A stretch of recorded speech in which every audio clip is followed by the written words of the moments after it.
as we all know, the Eagles need a lot of things. New offensive coordinator, new defensive coordinator, and I can't wait to start talking heavy on this draft pick. But today, we're not going to dive too deep into all the people who are free agents for the Eagles, but we're going to talk about a couple of them, and we're going to talk about two people who have what you call an exclusive right free agency tag.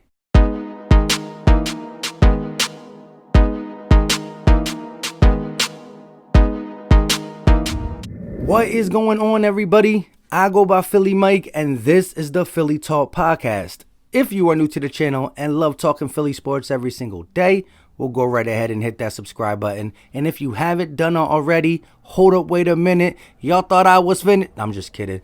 Hit the notification bell so you know when I go live or drop some content. On that note, smash the like button for your boy, and let's jump into today's topic. Okay. In the opening, I talked about two people who have what you called an exclusive right free agency tag on them. And if you don't know what that means, that's a tag for young players who contracts are expiring, who's been on the team for less than 3 years. So 1 or 2 years, their contract is expiring. Nobody can make them an offer. We are the only ones that can make them an offer. Now, if we don't want the player, he can go out and sign with any team for a little bit of money, a lot of money. It's on them. But if we want to offer him a contract, they got to sign for 1 year at the veteran minimum for that position. Now, what that does is allow them to work hard 1 year, prove to the team, in this case, us, that we should pay them in 2022. Now, we all know the cap trouble we're going to be in, so I'm glad that these two players have this tag on them. One on the offense and one on the defense. You're like, Mike, stop talking. Tell me who these players are. So let's get into the first one. We're going to start on the offensive side of the ball. Let's go. Greg Ward Jr., who came to the Eagles in 2017, undrafted. He then eventually left, played for another league. I forgot what team. I think it was the San Antonio Commanders or something like that. He came back to the Eagles in 2019 via the practice squad and got elevated. At the age of 25 years old in 2020, he had 53 receptions, 419 yards, a 7.9 yards per catch, 6 touchdowns, and he recorded 24 first downs this season. Well, there you go. Greg Ward Jr., not the strongest, not the fastest, but did a lot for the Philadelphia Eagles in 2020 when we had a horrible offensive line and horrible offense in general. This guy's route running is actually getting better year by year, game by game. I started to see a lot from this guy. He can catch some crucial third downs, and if we can ever get this receiving core figured out, what are we going to do with Rager? What are we going to do with Fulgham? What are we going to do with our Sega Whiteside? If we can get guys in here, maybe a Jamar Chase, maybe a Devontae Smith, if we don't go Michael Parsons, cornerbacks in the first round, but that's for another video. Greg Ward can be a solid, a above average slot receiver, and we're going to get him for the cheap to prove 1 more year. Whether we do have that dog on the outside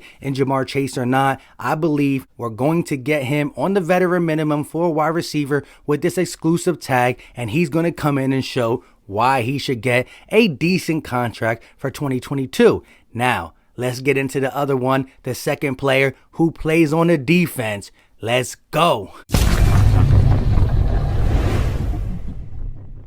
Alex Singleton, who was picked up in 2015 by the Seattle Seahawks, undrafted, but then it didn't work out. He was actually drafted in the 6th round of the CFL in 2016, and then he got picked up by the Eagles in 2019, didn't get no play, but last year in 2020, at age 27, he had 75 solo tackles, 45 assisted tackles, 120 combined tackles, and an interception. That actually led the Philadelphia Eagles and was 15th in the NFL.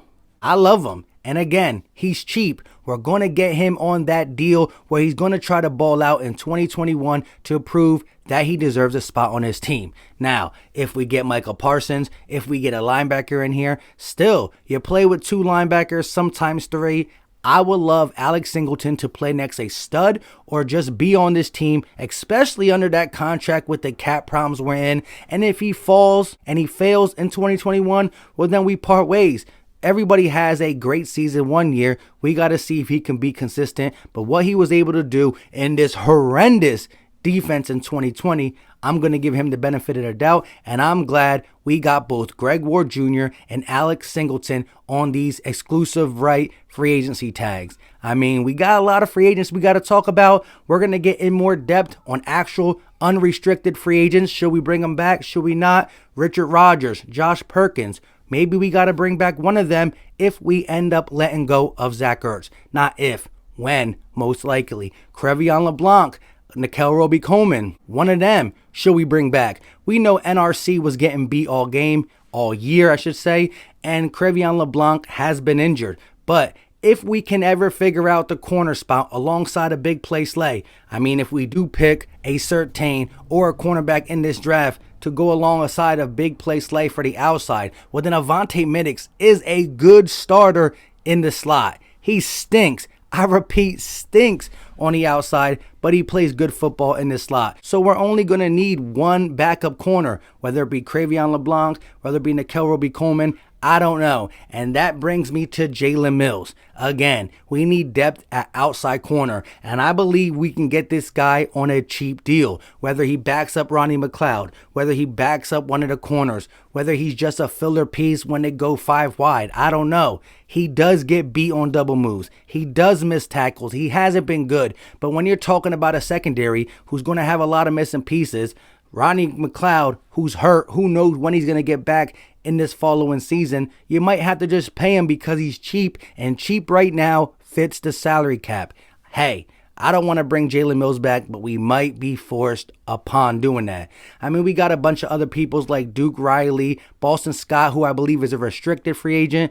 I'm not sure if Camston Johnson is an unrestricted or restricted. We're going to get to that other stuff in another video solo, but that's what I wanted to talk about. Them two players, thank God they got the ERFA tag over them, and I expect big years from both of them again. Greg Ward Jr. is never going to be that 1,000-yard receiver, but he's a reliable guy in his slot. And it's our duty for whatever quarterback we have, whether it be Carson or Jalen Hurts, to get targets on the outside and also give him a reliable target in the slot, which is Greg Ward Jr. He just knows how to fit in the defense because he got that quarterback mind. With all that being said, let me know all your thoughts in the comment section when it comes to Alex Singleton and Greg Ward Jr. playing in the 2021 season for a cheap deal. And let me know how you think about their futures. And also, any of these free agent guys I said, do you want them? Do you not? Let me know in the comment section. We got a lot to talk about.